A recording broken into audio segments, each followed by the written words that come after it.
getting into the first segment of the day. We're going to be starting with Russell Wilson to the Steelers and that move on its own, as well as sort of the other effects it will have on the quarterback offseason market.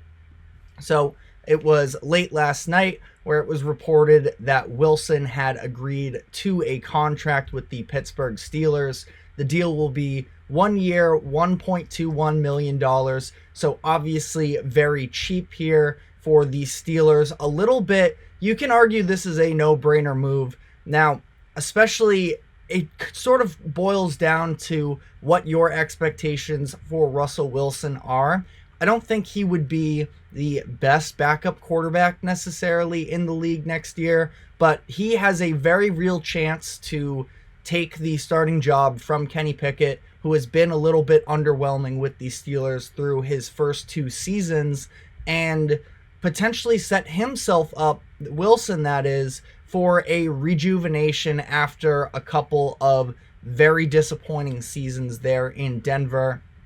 Now, it was very clear that for the price that the Broncos paid for Russell Wilson, he was not that level of a quarterback anymore. But for the Steelers on this one, the risk-reward is very low in my eyes, where at worst case, especially too, not that ideally the situation plays out this way, but if Russell Wilson doesn't pan out and he is harming the team in some sense, the Broncos just paid him $38 million to leave the team. So in terms of PR-wise and the backlash that they would get, it's pretty much non-existent. Now, that's only if things devolve to such a place where Russell Wilson is basically unplayable and him being on the roster is harming them. But chances are that's not the way that this is all going to play out. And he comes into this Steelers situation. Price clearly was not a factor for him, probably somewhat in a ways to hurt the Denver Broncos after all of the craziness that went on and some of the toxicity that took place between Sean Payton and him late last season, where he was owed $39 million from the Broncos regardless of what he did this upcoming season. And what he signs for was just going to come out of what the Broncos have to pay him. So ultimately, he signs a $1.2 million deal. That means the Broncos' price is going to drop a little bit to just under $38 million, but still having them to be in this tough situation where their roster is not going to be where ideally they need to be. We already saw them cut ties with receiver Jerry Jeudy this past weekend in an attempt to save some money. So the Broncos are in a really tough spot. And it's interesting specifically to me how early Russell Wilson decided to get this contract agreement done, because for a lot of the teams, a lot of the buzz that was going around is the fact that Russell Wilson could have been a backup option for teams that are pursuing Kirk Cousins, and he would have been a very cheap option coming off of that. As we saw, he was willing to take such an undervalued, you could say, contract. And for a team that maybe doesn't want to pay Kirk Cousins the money he's going to get this offseason, Wilson could have been a nice veteran option in replace of that. But Wilson sort of took the power into his own hands here, where he said, I want to have first control of wherever I end up here. And he signs ahead of even free agency is fully open. And I think that this is a nice landing spot for him. I sort of doubt that the Steelers have already guaranteed him the starting quarterback job over Pickett, but I also think that it's no secret we see that Kenny Pickett has not been a very productive player over the course of the first 2 seasons there in Pittsburgh. This is a Steelers organization that's been really handicapped by the level of quarterback play, even dating back to the final years of Ben Roethlisberger's career. He was clearly not at an elite level, and they were sort of limping their way into these avoiding losing seasons as Mike Tomlin always does, but really weren't all that threatening because of the lack of firepower on offense. Now, is Russell Wilson going to be the one that elevates them? That's still definitely up for debate. That is, again, even if he does win the starting job, because it was just at the Combine a few weeks ago where Steelers GM Omar Khan said that he was on record saying he had full faith in Kenny Pickett going forward. Now, this can still be the case and potentially find some sort of way where he takes a back seat for a season and comes back on the other side. I don't think that this Russell Wilson to Pittsburgh is necessarily a long-term solution, but all things are really on the table right now. And we saw just last season, he had 26 touchdowns, Russell Wilson, that is, passing touchdowns, which is 2 times more than Kenny Pickett has had in his first 25 career games. So there was definitely a need from a higher level of production at the quarterback position for Pittsburgh. Is it a skill issue with Kenny Pickett? Was it the rest of the offense, specifically the play calling from Matt Canada, that was holding him back? These are all still questions that we really have to find out about.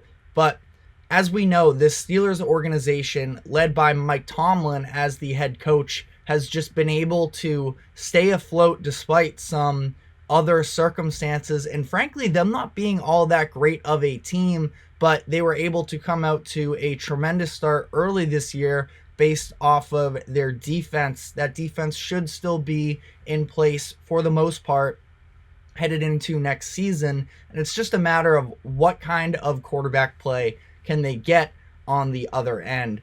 I think Russell Wilson will be able to win this starting job. I also don't know if it's going to be all that different of a situation from Denver. I feel like it's a lot of excuses for Russell Wilson based off of how the Broncos situation went, and some of the management behind the scenes was definitely pretty terrible from Sean Payton and that group. But there was clearly a level of frustration that they were paying all this money for Wilson, who, if you look at his individual stats, they weren't bad. But I also think that if you watch these games with Wilson, he clearly wasn't pushing the needle for them in very many ways at all. And a lot of people who are believers in Russell Wilson still point to that 5-game win streak that they had after the tough start to the year, but they were able to work themselves back into contention. And a lot of people thought that it was Wilson being the catalyst for that change. I don't see it that way. I think that it was really the defense that was able to take over during that stride. Now, I know the defense allowed 70 points early in the year, and they're clearly not the level of a Denver Broncos defense that we would have expected. I feel like just something about the identity of the Broncos. You see the logo, you see how dominant their defense was when they won the Super Bowl in the mid-2010s, and you sort of feel like they can be a good group. They were not for a lot of last year, but they were able to, during that winning stretch, really carry the Broncos, where in that 5-game win streak, they turned opponents over 16 times. So that is more than 3 turnovers per game. And realistically, it is very hard to lose games when that is the case. And yet, they were still walking a fine line even during this stretch where 3 out of the 5 games were decided by 2 points or fewer. Russell Wilson threw for over 200 yards in just one of those 5 games. So credit to Russ, where he wasn't turning the ball over. He wasn't the problem with that Broncos team. It was just 3 turnovers in that stretch as a whole. But I also just don't think that he does all that much to elevate the team's success as a whole. And he had a couple nice fourth quarters in that stretch as well. The Vikings game in particular, he was nice down the stretch, and overall, he was competent in these fourth quarters. And again, he wasn't harming the team. He just really wasn't elevating them. Maybe that's something that, I mean, it's a little bit similar, really, if you look back to the Steelers season from last year about what happened with how the Steelers played out their year, where they had a good record through the first half of the season based off of the defense really carrying the ways for them. And Kenny Pickett actually shined in his few moments that he did in the fourth quarter, putting together some of these game-winning drives. So I just think the two quarterbacks are very comparable, and I feel like I'm a little bit on an island in terms of, not that I think that Kenny Pickett is going to be some elite franchise guy. I just don't think he's that much of a downgrade versus Russell Wilson. So we'll see how that all plays out in Pittsburgh itself. I don't expect them to really be all that much better.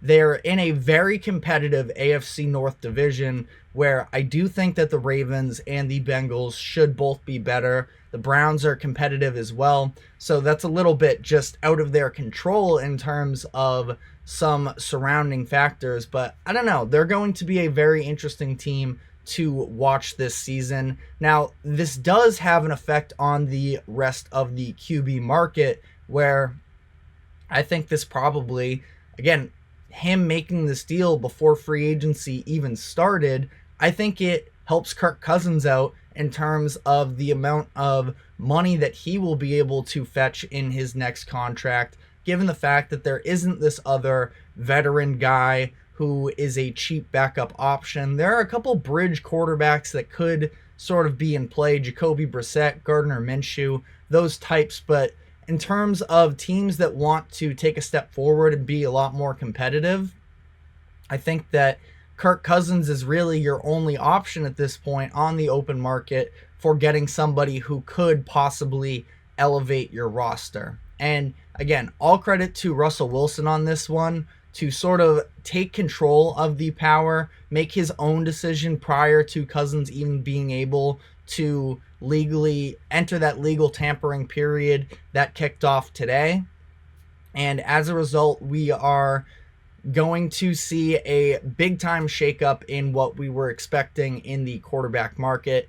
This does also, of course, take the Pittsburgh Steelers out of the equation for Justin Fields, as we sit at a little bit of a stalemate in terms of the type of value he may be bringing in for the Bears looking to trade him.